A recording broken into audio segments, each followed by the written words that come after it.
This is the original Triang Blue Pullman. So originally this was DC, and I'm going to turn it DCC. Taking the motor out of the chassis, this is what it looks like. And I'm using the Bachmann DCC chip, that one, the 8-pin one. You probably get away with a 4-pin one, but this is the one that I've got to hand.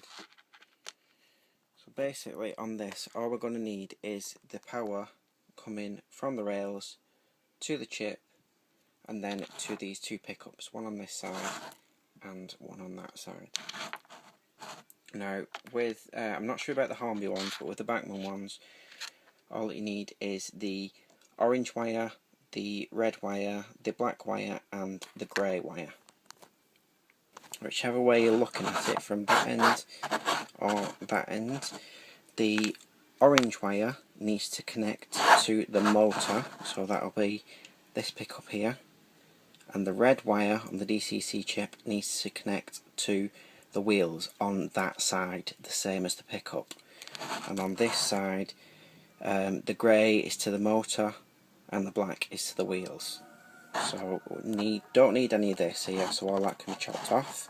Right, so all that's been chopped off now, and we've got the two pickups, one that side, one that side.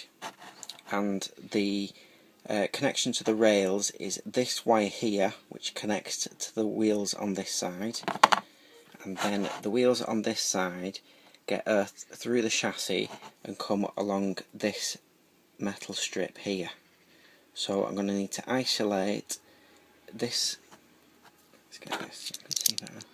This little bit of metal here needs isolating from this, which on DC the electricity used to run through that wire onto this and then to the pickup, but I'm going to need to isolate both these pickups for DCC. Right, I've done all that now. I was going to do a video showing me soldering it all, but I've not got a tripod and it was a bit of a pain in the arse to do without a tripod. So basically, this copper strip here now has been isolated from this wire. So the orange wire is now going to the pickup on that side, which connects to the DCC chip. The red wire now connects to the metal strip running along there.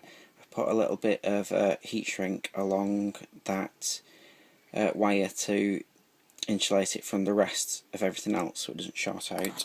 On this side, the piece of wire that was connecting to the rails is now connected to the black wire on that side, and the grey wire from the DCC chip is now going to the pickup on that side.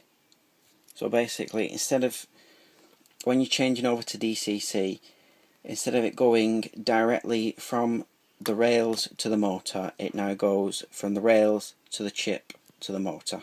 And that's all you need to do, really. It's really simple to do.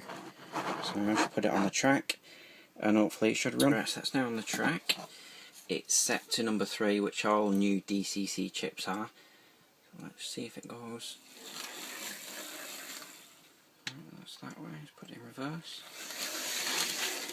Yeah, that's running absolutely great, especially for a really old motor, which it is. Oh no, it's jammed up.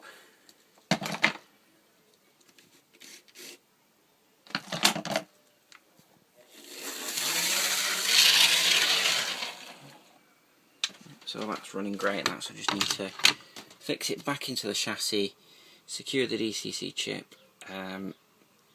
Don't really need those wires, but I'll just wrap them around just in case I decide to put any lights in it or anything like that.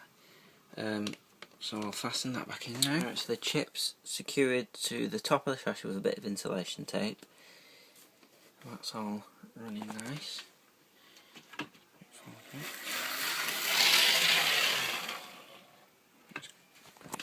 On this Pullman as well, I've changed the wheels over. You can buy these wheels off eBay.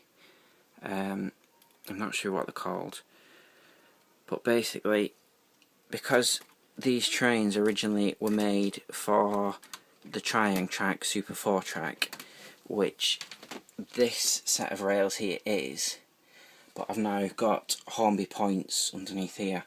So when the old wheels were on, when they used to go over the points, they used to jump off all the time. So now that I've got Hornby points in there instead of the old Triang track, I've changed the wheels over so now it can run on any track, which is miles better.